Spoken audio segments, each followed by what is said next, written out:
Good day, everyone. We are doing the chapter on power and influence. Yes, like I fish you off. Our group members are Julissa De Leon, Salina Premchan, and Shavel Black Alexander.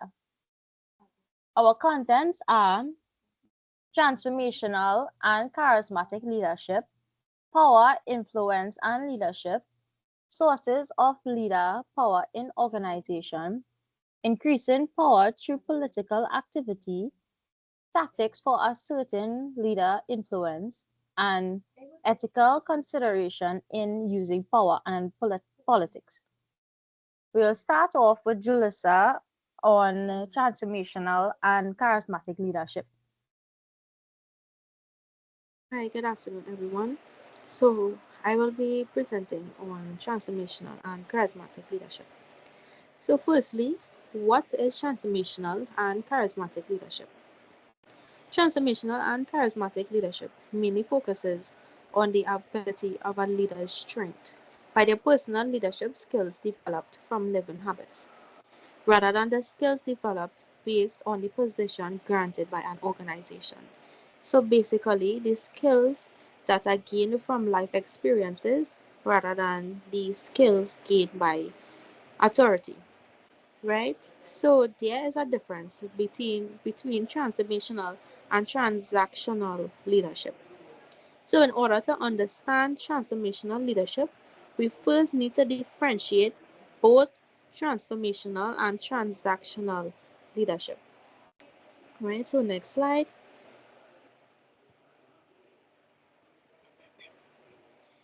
Okay. So transactional leadership refers to a process of transactions that require both the leader and the follower. So this relation is where the leaders assist and provide desired wants and needs of their employees and their followers. So the transactional leading between leaders and followers, it usually takes place when the follower is required to complete and maintain specific tasks and assignments. So when their wants and needs are queried by the transactional leader and acknowledged, once the leader successfully meets their desires, they are supposed to perform and carry out their task expected from them. Right? So for an example, we have an example of transactional leadership. A sales representative for a furniture store loses sales due to the inconvenient transportation policies.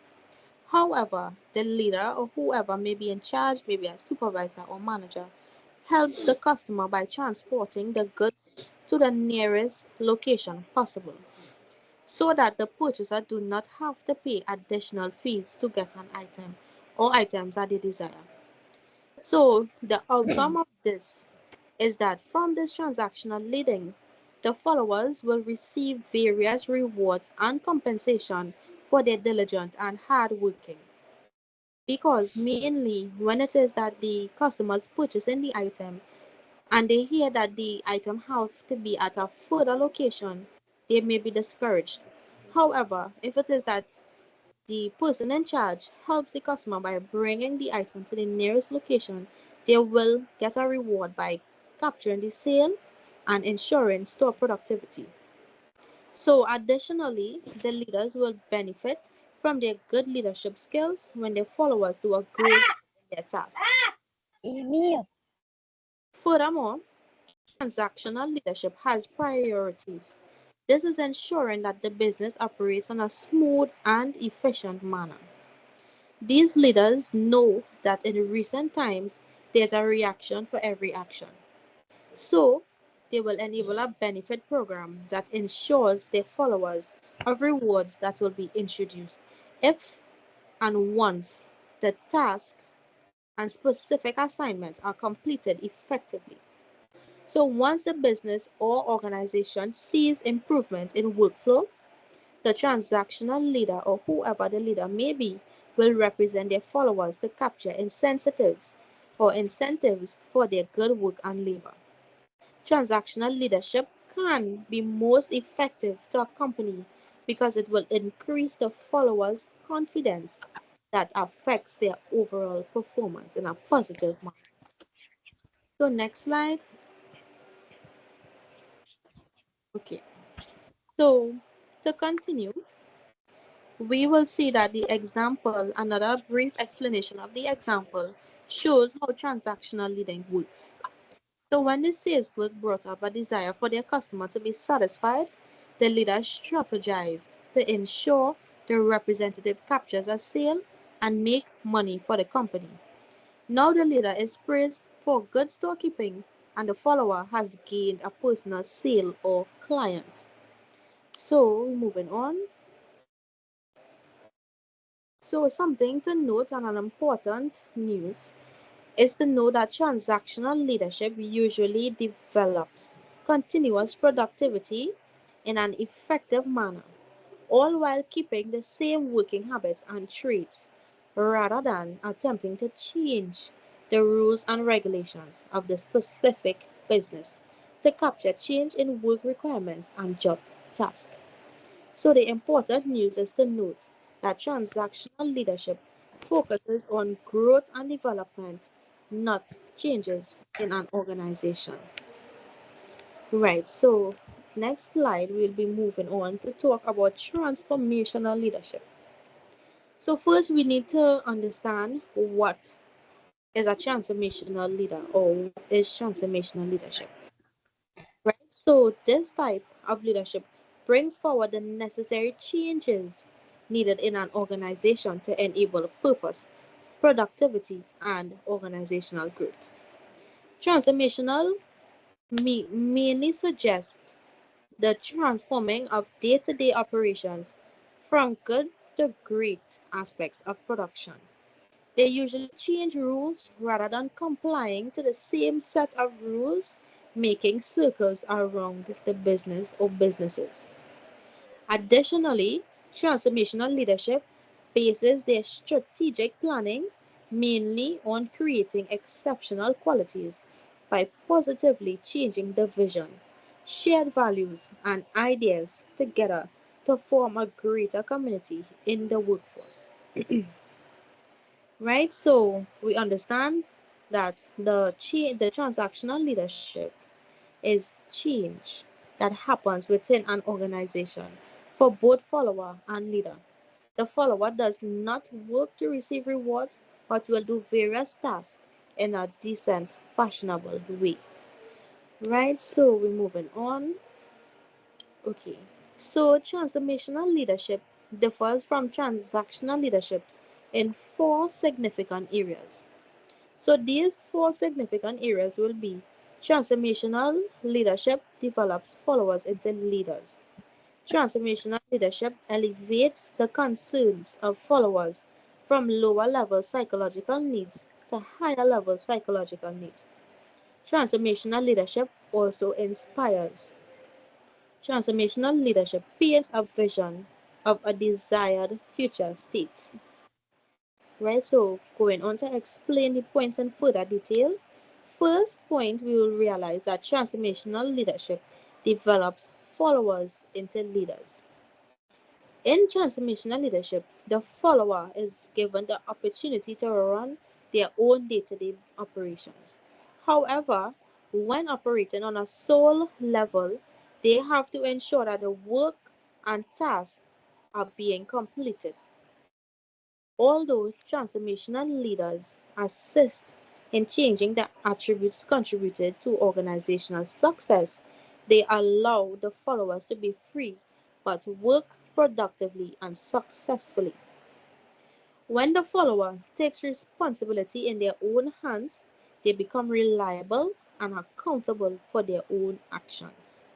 The transformational leader is responsible to remind people of the mission and vision of the organization or company so they can keep aware of what needs to be done. Even on their own, work needs to be done while the leader is present or absent. So moving on to the second point.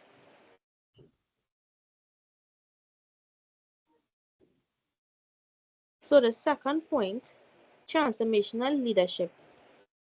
No, this is the one before. So we're moving on to lower level needs and higher level needs.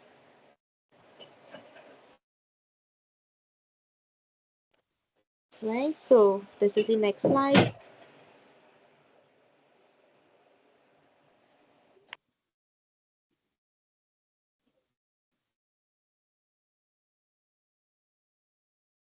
Okay, so what is lower level physical needs? So lower level needs are not mainly up to the leader, but the understanding and concern of it is definitely important. So the lower level physical needs is the basic necessities like food, water, and clothing. Right? So it is not mainly up to the leader, but the understanding and concern of it is definitely important to the leaders.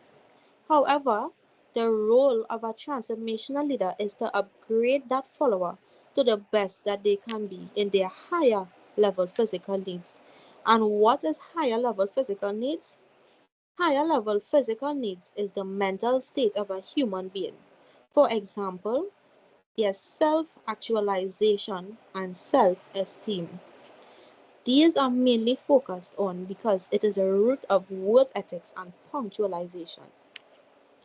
If an employee of an organization has low self esteem, they will not perform their tasks to the best of their ability. This is why transformational leaders are there to ensure that their followers are covered in their lower level needs first, making sure that wages are sufficient enough to bring forth these positive attitudes. So that's firstly. Afterwards, the leaders are destined to build confidence in their followers by allowing personal growth and development. This is done by assigning certain tasks to them, then rewarding after jobs are carried out excellent. Once they see benefits behind completed tasks, it will help build confidence and strengthen them to fulfill the organizational structures. So, a quote that was stated in the leadership draft textbook, page 3 to 376, says transformational leaders change followers so that they are empowered to change the organization. So, next slide.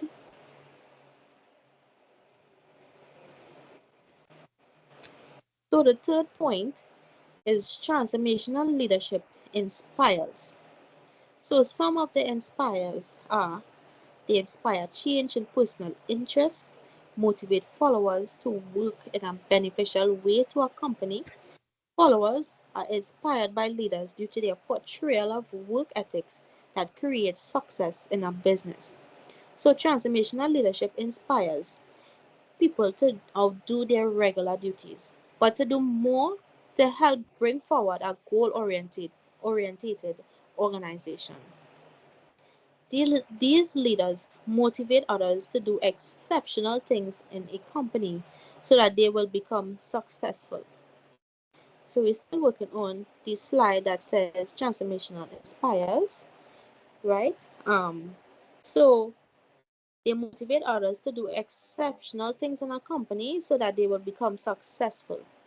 Additionally, while they do such things, followers are triggered to make personal sacrifices. This is to just make the business the best out of it, the best that they can be. So they make personal sacrifices and make the best out of a firm by doing what they can do to make the venture great. Transformational leaders show followers how to increase the organizational interest in ways that will allow followers to realize the importance of change when it comes to organizational goals and mission statements. So now followers sway from their own interests to the interests of the business. Moving on to the next slide. Transformational leadership paints a vision of a desired future state. So when people hear change, they are frightened by the thought of risk, disaster, and failure. However, transformational leaders are mainly responsible for implementing change in an organization, group, or team. So the duty of the follower is to carry out the assigned task appropriately and successfully. When change is mentioned, people are fluctuated by thoughts, but the transformational leadership behind it is important. For example, they generate change to better the company, not to worsen the situation. If that is not the case, then a different approach is generated. In addition, followers are there to bring positive energies towards the change. Followers are recommended to have the same positive attitude as their leader. This is to help carry out the change in a desirable and subtle manner. Without transformational leadership, there will always be a stagnance in operation. Right? So we're moving on. And we're moving on to charismatic leaders. So first we developed transformational versus transactional leadership in order to understand what is transformational leadership. So now we will move on to charismatic leadership. And before we play the video, is there anyone that understands or have a fair understanding of what charisma means in terms of leadership? So not exactly charismatic leadership, but charisma in base of leadership.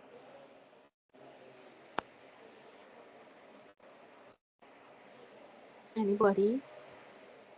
Nobody? Okay, so if no one understands or no one has anything to say pertaining charisma, we have a video to give us a short synopsis of what this means. So some of the videos have loud audios, so if you want, you can load down the speaker in your laptop.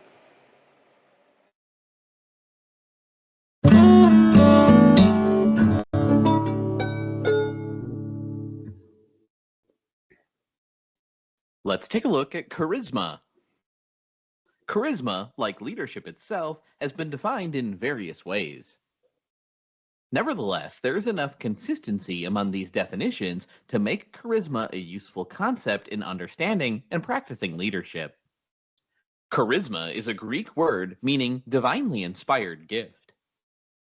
In the study of leadership, charisma is a special quality of leaders whose purposes, powers, and extraordinary determination differentiate themselves from others.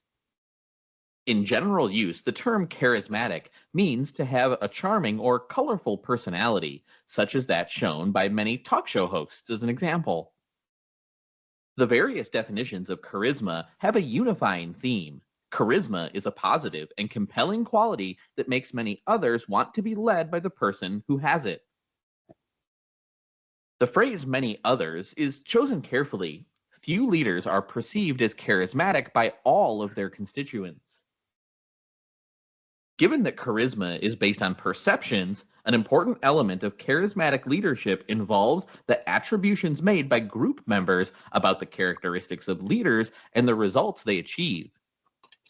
According to attribution theory, if people perceive a leader to have a certain characteristic, such as being visionary, the leader will be more likely to be perceived as charismatic. Attributions of charisma are important because they lead to other behavioral outcomes, such as commitment to leaders, self-sacrifice, and high performance.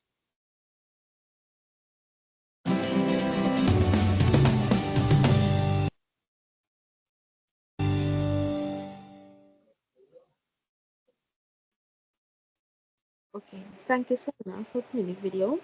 So moving on. Okay, so charismatic leadership. We have four main points of charismatic leadership. So firstly, charismatic leadership inspires others to do more than what they will usually do.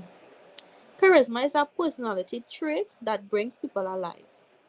When they see your colorful and energetic personality, they will become your follower without you acknowledging them. So, charismatic leading is based on personality traits that have been born within you.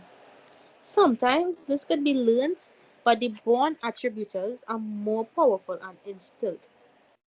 Additionally, this helps to increase productivity, energy, and engagement in an organization that these leaders lead. Secondly, they work emotionally towards person's heart and mind. Charismatic leading can be a benefit or a downfall, mainly because people work with their feelings and emotions most of the time. However, with charismatic personalities, there is a burst of energy ongoing through leadership, and this often captures followers' heart and mind. In charismatic leadership, their enthusiasm often attracts people to do their greater good for a company, an organization, a group, a team, anything that anything that has more than one or two persons in it. Right? So thirdly, their strong ethical personality helps them to get out of troubled waters. A charismatic leader often faces difficult predicaments and decision making, but with their charisma, it usually helps them to motivate themselves by speaking positive words quietly to themselves, singing or humming a song, and even remembering good moments to uplift their spirits.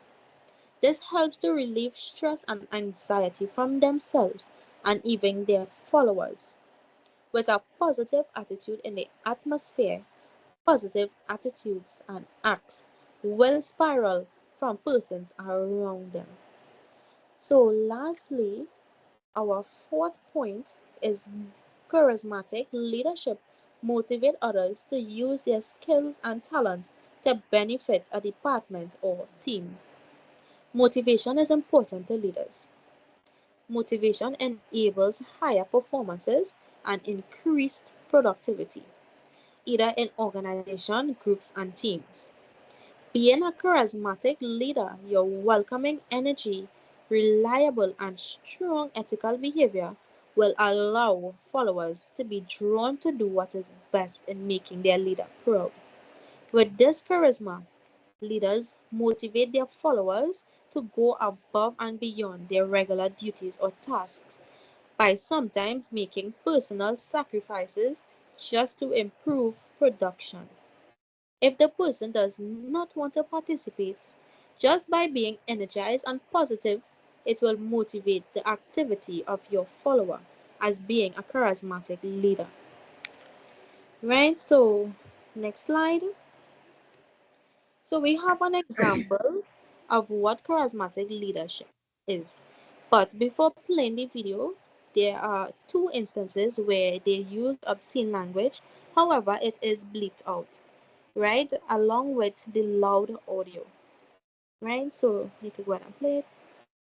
My killers who will not take no for an answer.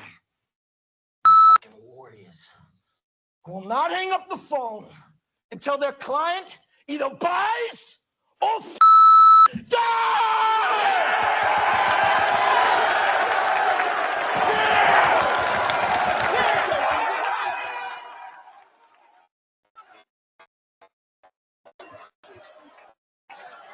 So you listen to me and you listen well. Are you behind on your credit card bills? Good. Pick up the phone and start dialing. Is your landlord ready to evict you? Good. Pick up the phone and start dialing. Does your girlfriend think you're a worthless loser? Good. Pick up the phone and start dialing. I want you to deal with your problems by becoming rich. All you have to do today is pick up that phone and speak the words that I have taught you. And I will make you richer than the most powerful CEO in the United States of America.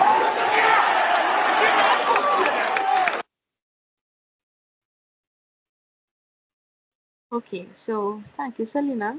The main reason why I chose this example is because of the captions at the underneath was explaining the reason why he was reacting the way he reacted, right? So Charismatic leaders push for the greater good as shown in the example above. So, lastly, to end this topic, we will want to realize and understand what makes a charismatic leader. Charismatic leadership is not all well and good when it comes to organizational growth and development. Even though charismatic leadership has its perfection in leading, in certain areas there are numerous disasters that can take place. Everything has its pros and cons, but now we will learn about the pros and cons concerning charismatic leadership, also known as the black hat of charismatic leading. So to continue, there are two main types of personalities based on charismatic leading. These would be charismatic leadership based on personalized behavior or socialized behavior. Personalized behavior, to begin with, allows leaders to act in a manner that does not benefit an organization or team. They are usually self-absorbed, self-aggrandizing, and exploitative. They care only about their needs and their own values. They do not promote increased productivity for the benefit of the team. Personalized behavior acts based on one's own needs rather than the needs of others or a business on the whole.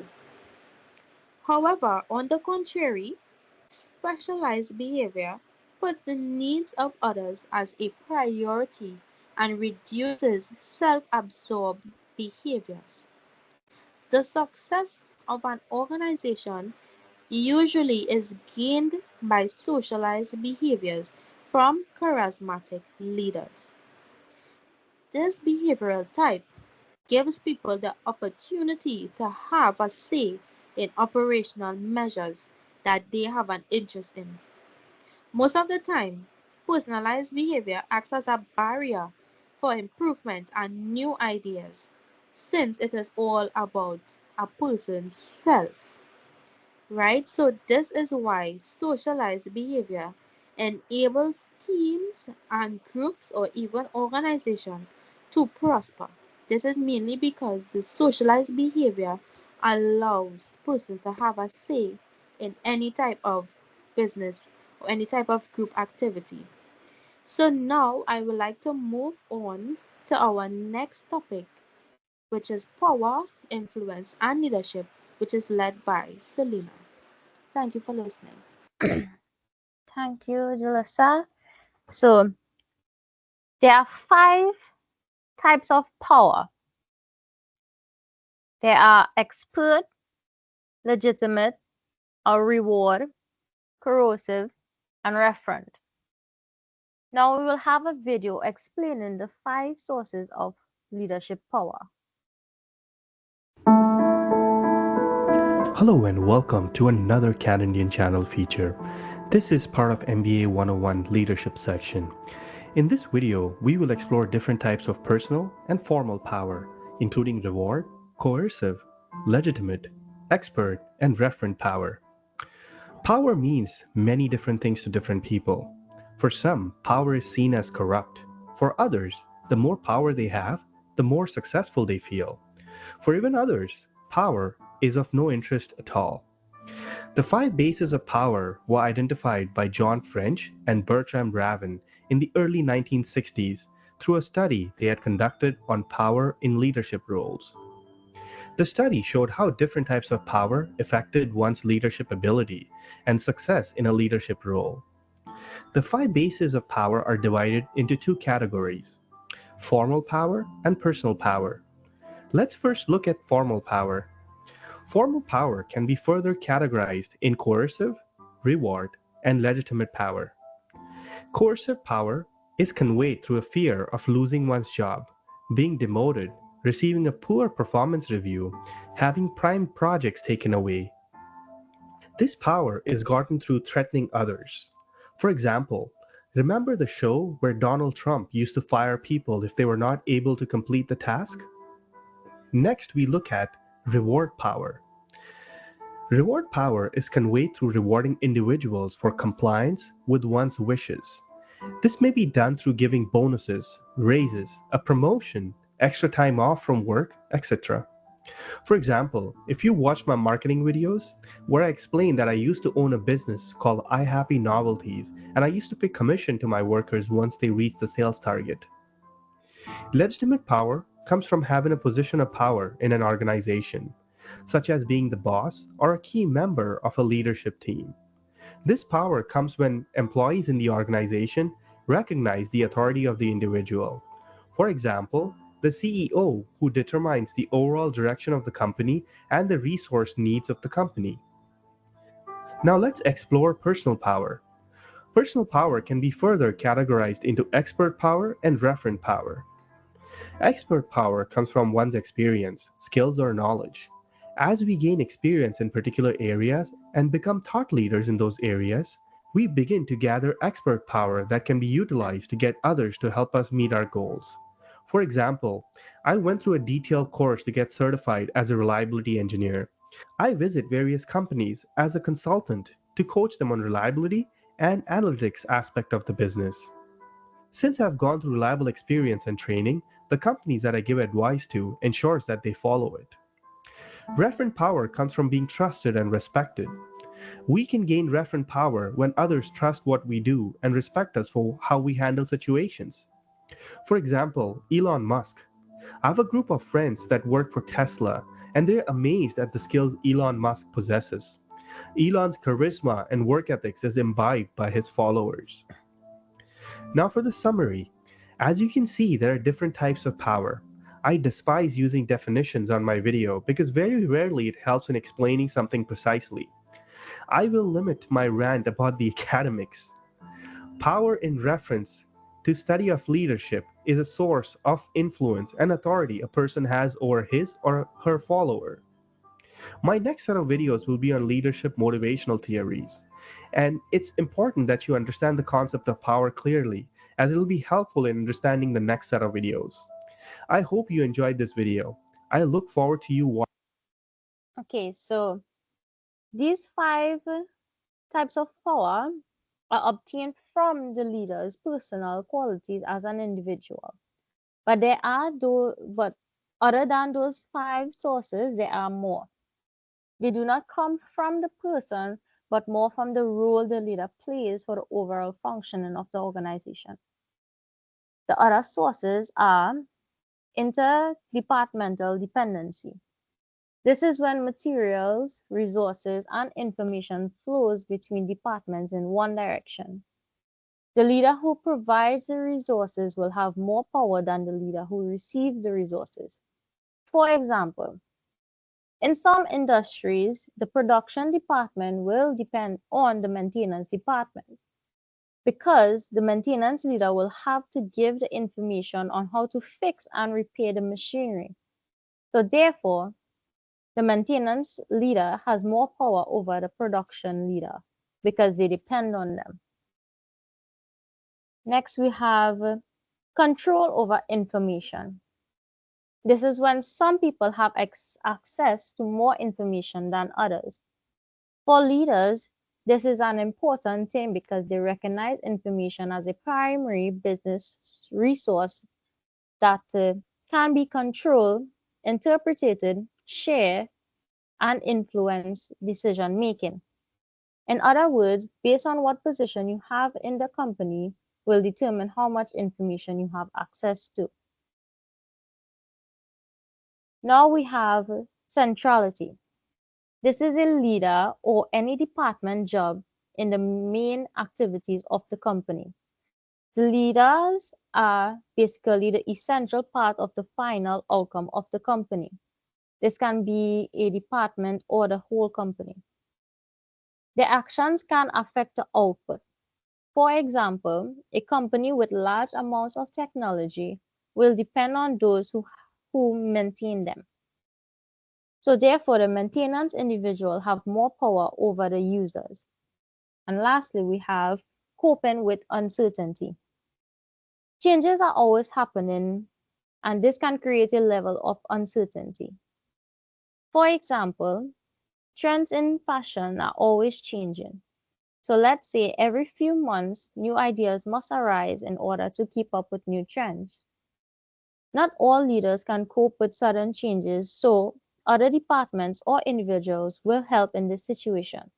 This will increase the power of the helper.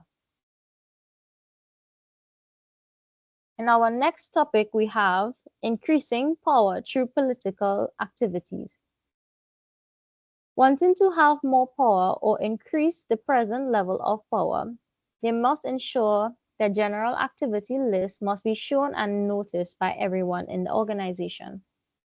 This can be done by sharing progress and communicating with an open and honest mind.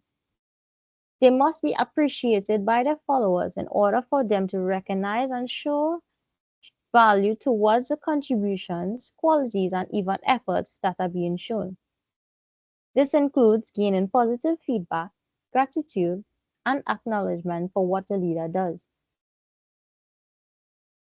Gaining and using this kind of power is a big political process, which involves activities to acquire, develop, use power and other resources to gather the desired future outcome even when there is a level of uncertainty or a disagreement about certain choices that were made or to be made.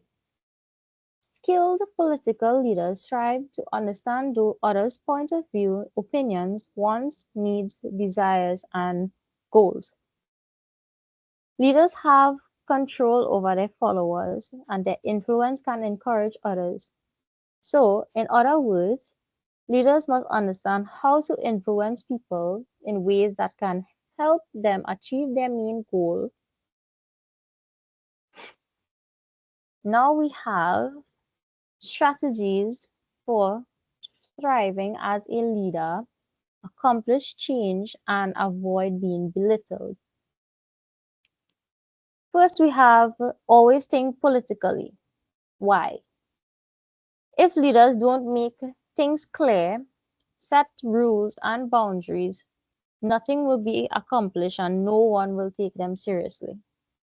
So, in order to create this, they must gather their team, keep their enemies close, and know how to influence the ones who are not committed.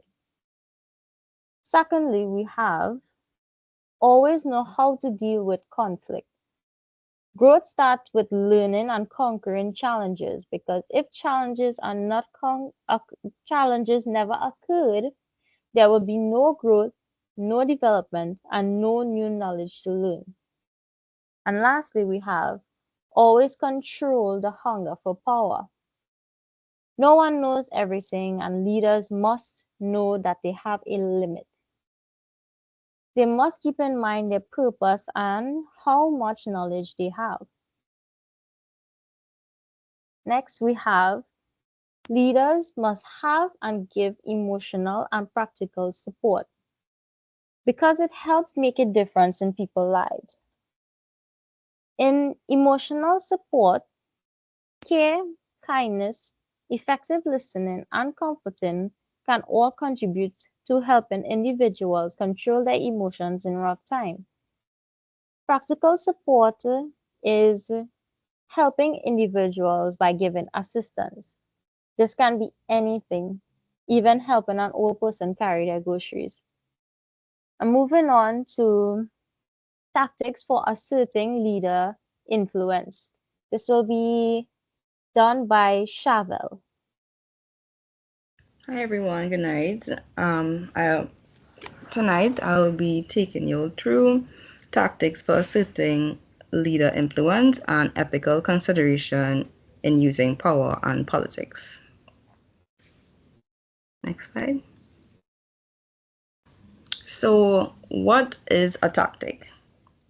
A tactic is a specific action or step taken to achieve a short-term objective, not to be confused with a strategy, which is a long-term plan designed to achieve a broad goal. Next slide. So according to Richard L. DAFT's book, The Leadership Experience, there are 7 principles or tactics for effectively asserting leadership influence. These tactics are using rational persuasion, making people like you, relying on the rule of reciprocity, developing allies, asking for what you want, remembering the principle of scarcity, and extending formal authority within expertise and credibility. Next slide.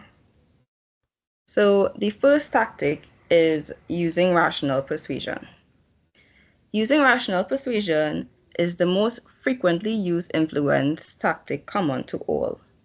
This tactic uses facts, data, and logical arguments to persuade others that a proposed idea or request is the best way to complete a task or accomplish a desired goal. It can be effective regardless of whether the influence is aimed at superiors, subordinates, or peers, as most people trust facts and analysis. Here's an example. So the Prime Minister of the Republic of Trinidad and Tobago has a council of economic advisors that advise him on what economic policies should and should not work. This council is made up of experts in that field. The Prime Minister will utilize rational persuasion at this point because in using the information provided by the experts, he will now determine what is the best decision to make from what was provided. Another example is doctors or anyone who specializes within the medical field. If your doctor advises you to lower your sugar intake or to quit smoking, they are advising you from a rational, expert position. Doctors are more knowledgeable about the body than we are, so we trust in their judgment for our health. Next slide. Another tactic is making people like you. We all know it is easier to say yes to someone we like than to someone we don't. Worldwide, we all respond to friendliness and consideration the same. When one shows concern for others, demonstrates trust, respect, and treats people fairly, naturally, we are inclined to assist and support that person. Most people gravitate towards a leader who makes them feel good about themselves. So can anyone tell me what makes you likable?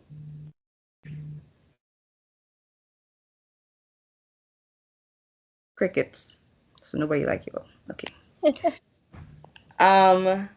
Some common traits that would make people like you could be your genuine nature, your genuine interest in others, your kindness, your positivity that you reflect on them, your authenticity, good communication, and just being respectful. Next slide. Another tactic is relying on the rule of reciprocity. Reciprocity. This type of tactic conveys that leaders who do favors for others can usually expect others to do favors for them in return. Fortunately, but unfortunately, again, it's human nature to feel obligated to reciprocate, yes, when someone does something for you. It's a tactic that can be easily abused if not taken lightly. So an example of this rule in leadership could be a manager who offers to support their team members by helping them with their projects or providing resources. In return, the team members are likely to feel a sense of obligation and be more willing to work hard or assist the leader in achieving goals or go the extra mile when needed. This mutual exchange builds trust and encourages positive collaborative behavior within the team. And this leads me to my fourth tactic: developing allies. So by actioning the rule of reciprocity, you will naturally develop allies. You're probably asking yourself, Chevelle, what is an ally? Well, an ally is a person, group, or country that supports or cooperates with another, often in the pursuit of a common goal or interest. So I find it's like a kind of chain effect if you really think about it. It's like yeah, yes. Next slide. The next tactic is asking for what you want. Plainly, just asking for what you want. Political activity is effective only when a leader clearly articulates their vision, goals, and desired changes. Leaders should be assertive and voice their beliefs because by doing this, their perspective can potentially lead to greater consideration.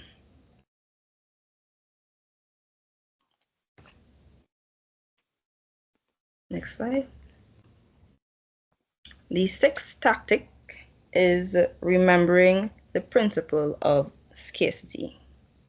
Scarcity is a powerful principle that can influence others to take action, value something more, or feel motivated. It is based on the idea that people want what is rare, limited, or exclusive, and fear missing out on opportunities or resources. Leaders can learn to frame their requests or offers in such a way to highlight the unique benefits and exclusive information being provided. Letting people know they're getting a sneak peek at information usually captures their interest and makes them more likely to support the leader's position. Next slide.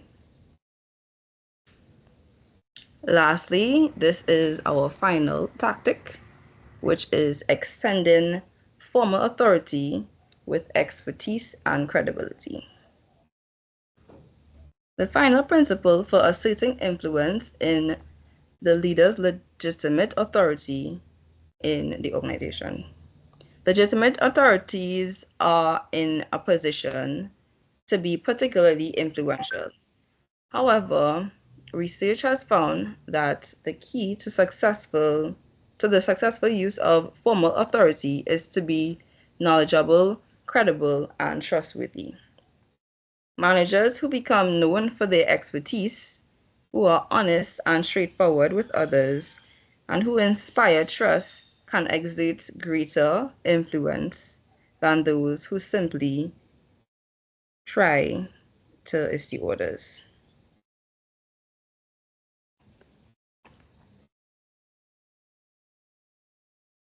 Now let's move on to ethical consideration in using power and politics. Ethical consideration in leadership is the practice of making decisions based on a set of values and principles that are generally considered to be good for society. Ethical leaders prioritize values such as honesty, integrity, respect, and community over short-term profits. They are role models who inspire their team to identify and address ethical issues. So here is an example of this.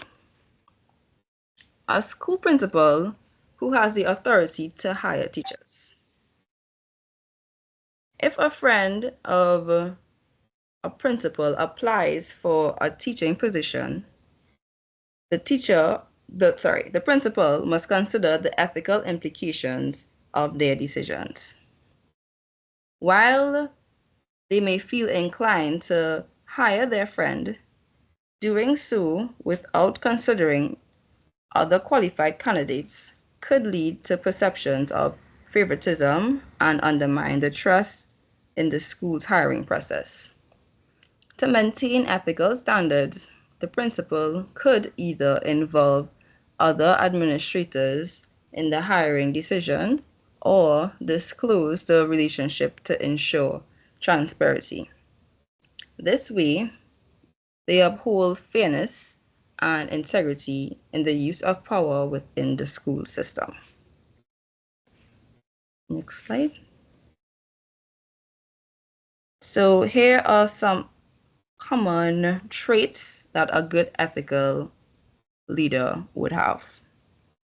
So ethical leaders would make decisions based on integrity. They would always hold themselves accountable. They would lead by example. They would communicate openly, and they would create an inclusive work environment. If some of these characters reflect in you, or you resonate, or could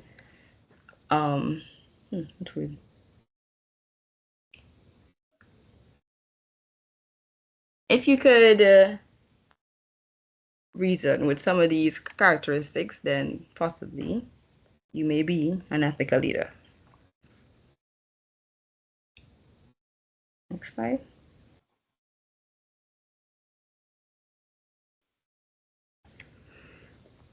In conclusion, understanding power and influence is fundamental to navigating personal and professional relationships.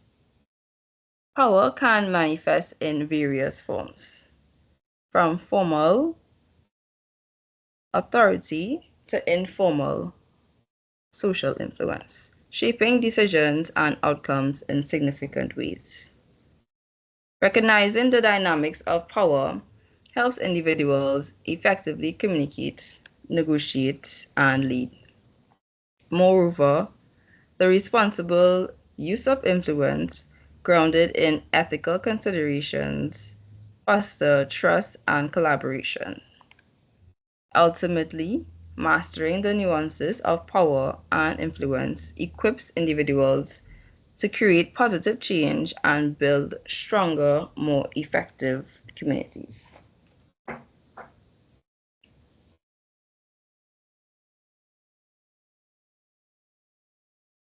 Here's a song that is inspired by power.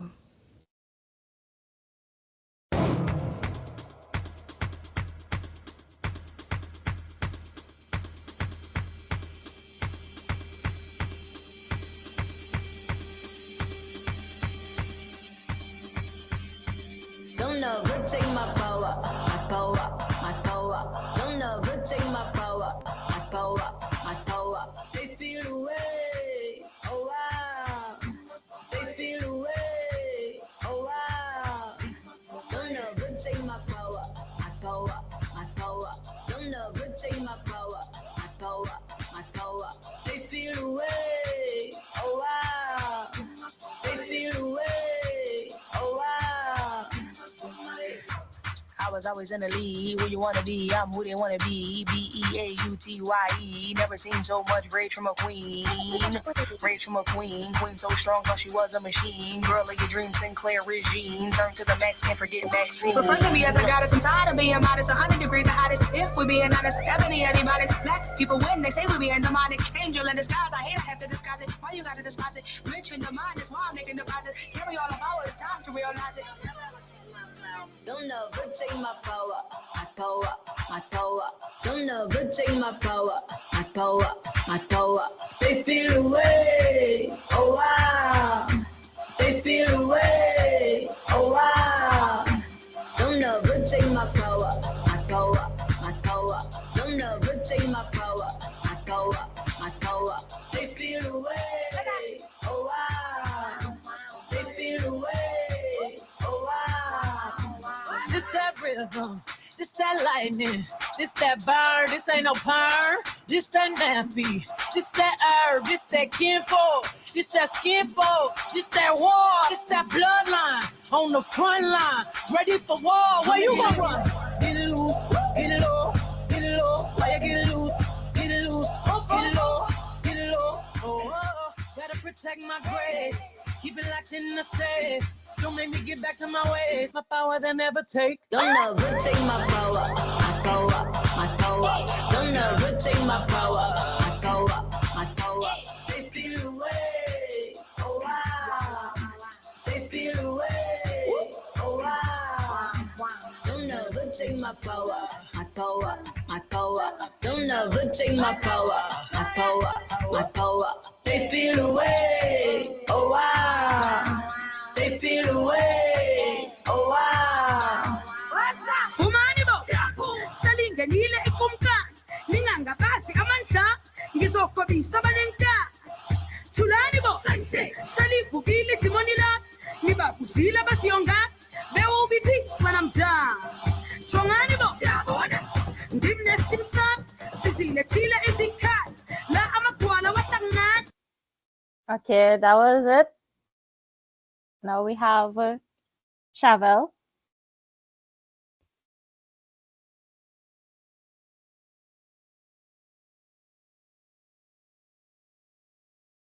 Hi, yes.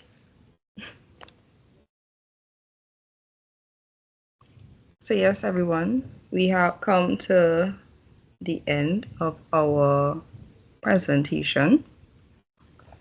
You could go on to the next slide.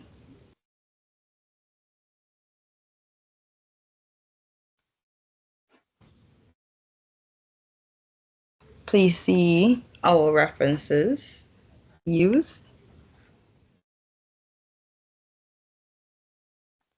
Hi everyone, so Jalissa here.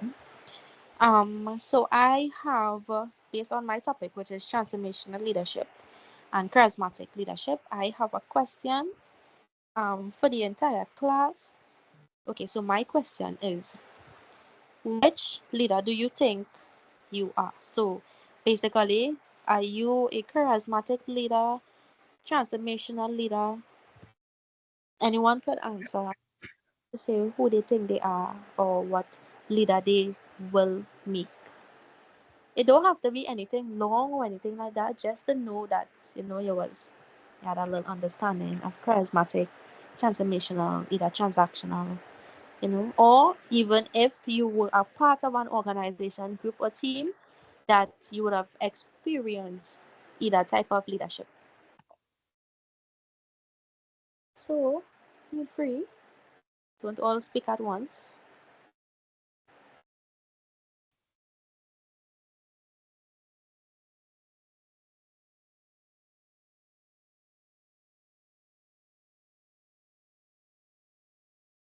Okay, so no one has anything to say.